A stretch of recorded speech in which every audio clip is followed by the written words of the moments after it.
Afternoon children. आज मैं 9th class के लिए और 10th क्लास के दोनों के मैं निबंध समझाने जा रही हूँ। तो मैंने निबंध जो है उसको अच्छे से समझ के और अपनी कॉपी में उतार के उसको याद करना शुरू कर देंगे बेटा, क्योंकि 10th क्लास बोर्ड है। फिर मत कहना क्योंकि वैसी क्लासेस नहीं चल रही हैं, आपको तैयारी करनी है। पता नहीं जब तक क्लासेस नहीं चलती आपको स्वयं तैयारी करनी है, और ये नहीं सोचना कि मैडम पढ़ाएंगी तो ही तैयारी होगी। आपको सब कुछ मैंने समझाया हुआ है, ग्रामर पूरी कराई है, ऐसे भी मैंने लगभग पूरे करा दिए हैं 10th के। और उनमें से संस्कृत भाषा महत्व सबको रट जाना चाहिए, है ना। उसको तो नंबर 1 पे रखेंगे, क्योंकि अभी तक जो है हर साल वो निबंध आ रहा है ना। लेकिन नहीं आए तो हमको थोड़ा दूसरा और भी नॉलेज होना चाहिए, ठीक है। बाकी लेटर्स जो हैं, जो 10th की बुक में चारों हैं, मैंने चारों करा रखे हैं आपको। आप याद करो, उसको लिखो, याद करो, और ये तैयारी आपको खुद करनी है। आप ये निर्भर मत रहना कि टीचर्स कराएंगे नहीं, क्योंकि इस साल का ऐसा साल में आया, कोरोना का आया है, तो जो है पूरी दुनिया में असर हुआ है ना।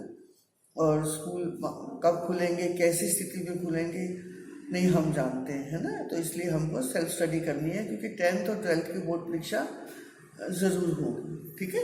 तो आज मैं आपको एक विद्यार्थी जीवन के ऊपर निबंध जो है लिखा करके आपको समझा रही हूँ। अपने कॉपियों में लिख के उसको याद करना है, तो और लिख के याद करना है, ठीक है।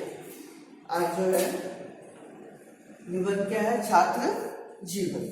तो अब मैं आपको एक एक लाइन पढ़ूंगी और इसका अर्थ देती जाऊंगी, और जिससे कि आपको शब्द भी क्लियर हो जाएंगे। हो सकता है कि मेरी राइटिंग आपको इसमें कुछ अच्छे से दिखे या ना दिखे। वैसे बुक्स में आपको सभी निबंध दिए हुए हैं, इसलिए टेंशन लेने का जरूरत नहीं। और ये नहीं है कि जो मैंने लिखा है आपको वही याद करना है। आपको इसके अलावा भी किसी व्याकरण की पुस्तक में निबंध मिलते हैं, और विषय वही होना चाहिए जो मैं पढ़ा रही हूँ, है ना। विषय नहीं कि कोई मर्जी से खुद ही करना है, ऐसा नहीं करना है। तो आपको विद्यार्थी जीवन किसी और पुस्तक में, इसको छात्र जीवन भी कहते हैं और विद्यार्थी जीवन भी कहते हैं, दोनों हैं, लेकिन करना एक ही चीज़ है, ठीक है। तो जो मैंने लिखा मैं आपको समझा रही हूँ कि छात्र जीवनम एव मानव जीवनस्य प्रभात वेला आधारशिला चा वर्तते। कि छात्र जीवन जो है वो मनुष्य के जीवन की शुरुआत, प्रभात वेला जैसे मतलब दिन की शुरुआत, ऐसे ये जो जीवन है हमारा, मानो उसकी शुरुआत उसका दिन है। और आधारशिला, आधारशिला मतलब कि नींव है, कि हमारी छात्र जीवन ही जो है वो हमारे आगे जाने के लिए वो हमारे क्या है, बेसमेंट का कार्य करती है।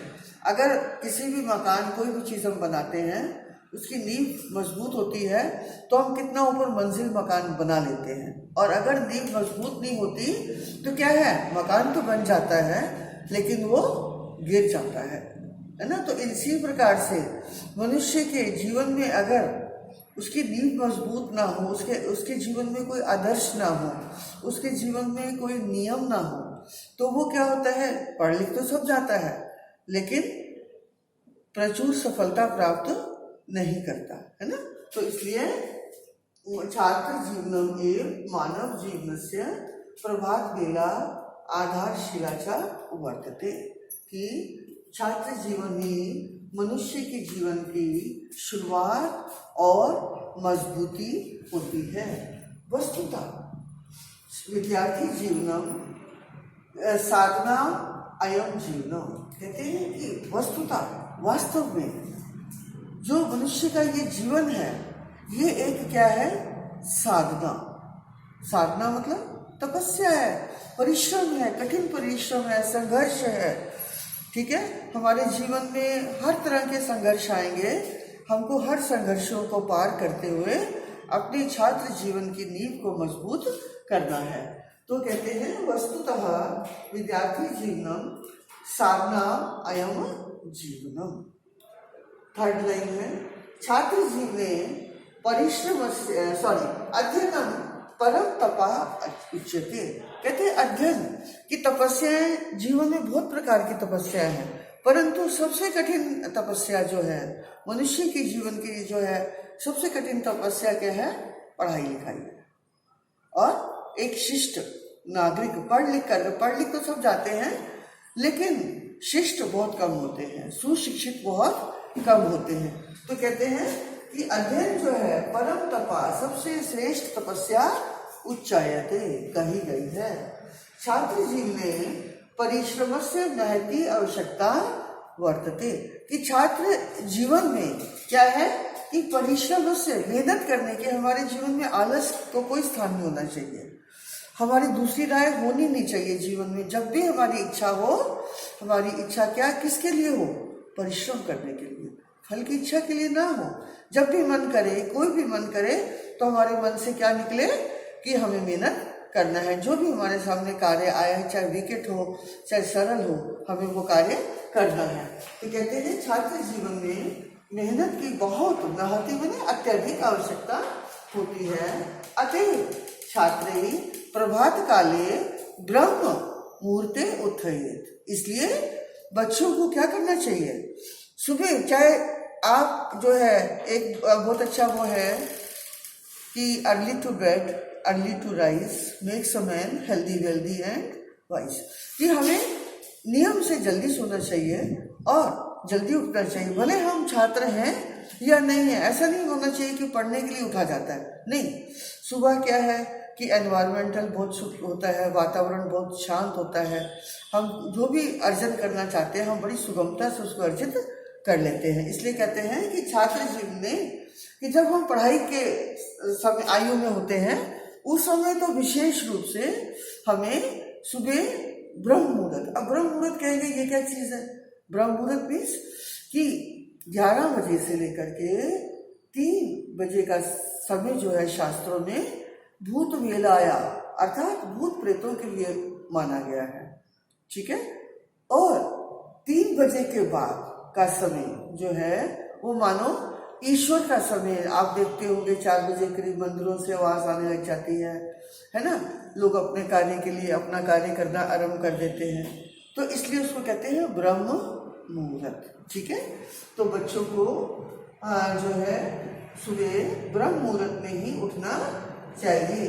छात्र जीवनम पूर्णता अनुशासन बद्धम अस्ति, कहते जो छात्र जीवन है वो मनुष्य का समय ऐसा है कि वो हर प्रकार के नियमों से, अनुशासन से बंधा हुआ होता है, उसमें कोई अपनी मर्जी नहीं होती है। उसमें जो है घर में माता पिता अपने ज्येष्ठों की, और स्कूल में आते हैं, विद्यालय में आते हैं तो अध्यापकों की और प्राध्यापकों की इच्छा के अनुसार ही हमें अपना जीवन श्रेष्ठ यापन करना पड़ता है, ठीक है। अगला देखेंगे, विद्यार्थी जीवने समस्ता नाम गुणा नाम विकासा भवति, छात्र जीवन में ही सब प्रकार के जो श्रेष्ठ गुण होते हैं, बुरे गुण, अच्छाइयाँ भी होती हैं और बुराइयाँ, ये आप पे निर्भर करता है कि आप किस प्रकार के संगत को ग्रहण करते हैं। तो सभी प्रकार के जितने भी अच्छे गुण हैं उनका विकास, उनकी शुरुआत छात्र जीवन में ही होती है, ठीक है। छात्र एवं राष्ट्र से अनुपमा विधि अस्ति, कहते हैं कि जो विद्यार्थी है वही कल का नेता है, नायक है। इसलिए कहा गया है कि जो छात्र है, विद्यार्थी है, वो अपने देश की अनुपमा, सबसे उत्तम, श्रेष्ठ, ठीक है, निधि, दौलत, संपत्ति या दौलत होती है। क्योंकि छात्र अगर आदर्श होगा तो देश भी आदर्श होगा, छात्र आदर्श नहीं होगा तो हमारा देश का विकास भी जो है आदर्शता की ओर नहीं बढ़ेगा। विद्यार्थी जीवनम ए संपूर्ण आगामी जीवन से आधारशिला, बहुत अच्छी लाइन है कि विद्यार्थी जीवन ही हमारे आने वाले जो समय है, आने वाला सारा समय है, उसकी आधारशिला है। क्योंकि छात्र जीवन में ये निश्चित हो जाता है कि आपका लक्ष्य क्या है, आपका लक्ष्य निश्चित हो जाता है, निर्धारित हो जाता है कि बच्चों को क्या बनना है, किसको डॉक्टर बनना है, किसको इंजीनियर बनना है, तो इसी से उसका आगे का जीवन भी निश्चित हो जाता है। अतः तेषां सम्यक रक्षणम पोषणम च कर्तव्यम, अतः इसलिए इस छात्र जीवन की सम्यकम पूरी तरह से रक्षा करनी चाहिए। पोषणम, उसका पोषण। अब पोषण मतलब क्या मतलब होता है? देखभाल। पोषण मतलब देखभाल, उसकी सही प्रकार से देखभाल की जानी चाहिए। अब ये आपका 10 पंक्तियों का निबंध है। अपनी कॉपी में लिखेंगे। कौन सी कॉपी में? जो प्रश्न उत्तर लिखते हैं जिस कॉपी में, है ना, उसमें लिखेंगे और इसको याद करेंगे।